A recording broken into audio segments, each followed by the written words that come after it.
Hello, my lovely YouTubers. I thought you'd like this because it's just so peaceful. They've had a new delivery of hay. I don't know if you can see just there. But look, they're foraging because they're brilliant, clever thoroughbreds, and the red mare's decided that the spring grass is obviously coming earlier than usual. Normally doesn't come until April, but she's finding something, look. And I love that rather than just standing at the hay. Anyway, I was having a little think because I had a really, really interesting discussion with a friend a couple of days ago. And we were talking about the importance of setting boundaries with horses. And I genuinely do think horses need boundaries, but, you know, like children do. It makes them feel safe, basically. But it's how you set them. And that is such a nuanced and layered thing. And the whole time I was thinking, you're doing the dance between, you know, empathy and purpose and gentleness and consistency, and you're kind of hopping back and forth over the line. Is this one, this little mischief, she especially needs really strong boundaries, but she's also very, very, very sensitive.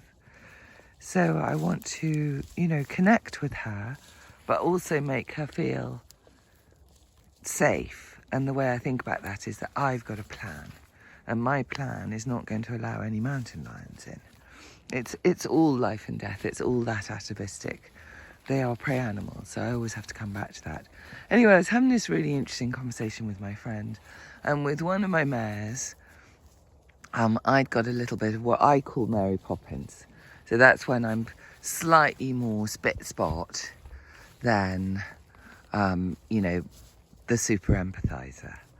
And I thought, I'm very conscious about getting that balance right. And I described a thing where I thought I was doing some good boundary setting, and she just very, very gently questioned it. Very gently. In the way that in that situation, perhaps the mare had needed something slightly else from me. And there was a little bit of me that was quite defensive, because I really like to think that I'm giving this horsemanship a huge amount of thought. And anyway, I've let it settle. I've remembered it's not about me. Is it, Flo? It's not about me, is it, Doodle? It's about the horses, and it's about getting better at horsemanship every single day. And I think she's right. I think she's absolutely right. And I think I had got the balance a little bit wrong. And I think I'd gone a little bit too Mary Poppins. And so that was a really good example of a situation where in the old days, I think I'd have been so invested in me being right that I'd have made up a whole justification of why my friend was wrong. Instead of which, although there was that little bit of me that did feel defensive, because, you know, we always want to feel that we're all getting our gold stars and our round of applause and our, I don't know, bunch of flowers. I could feel that. I could see what was going on. That's just, you know, that's me being 10 years old, basically, which happens to all of us. And then I could start thinking about it without emotion, about what she said. And she's so emotionally intelligent that she could say what she said without in any way making it sound like a criticism. And so I've thought about it, and I thought, yeah, she was right and I was wrong. Now, here's another thing. I like slightly shifting perspectives. And so my little shift in that sentence is not going to be she was right and I was wrong, although I do think that is literally what happened. But I think that her idea is useful and my idea was less useful. And the reason I like that little shift is that then that takes the value judgment out of it.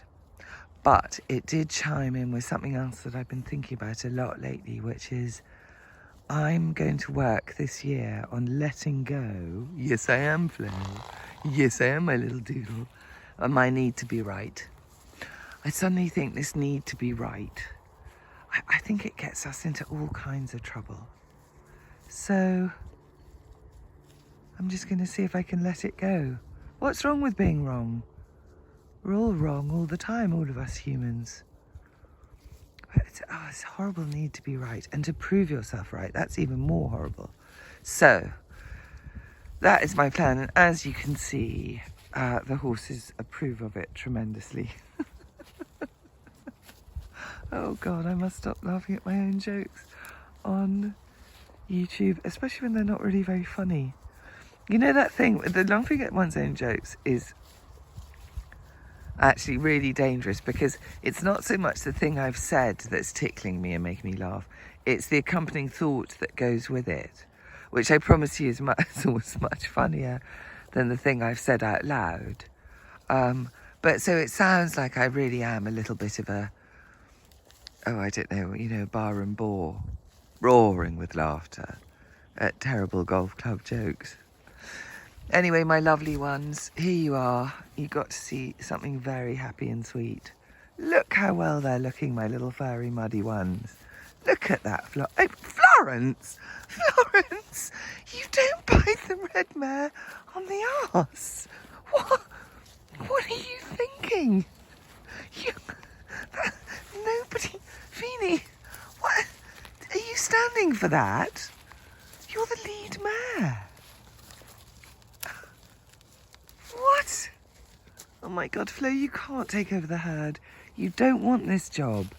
It's never ending. She looks after you. She works out where the weather's coming from. Bean, you going to let her get away with that?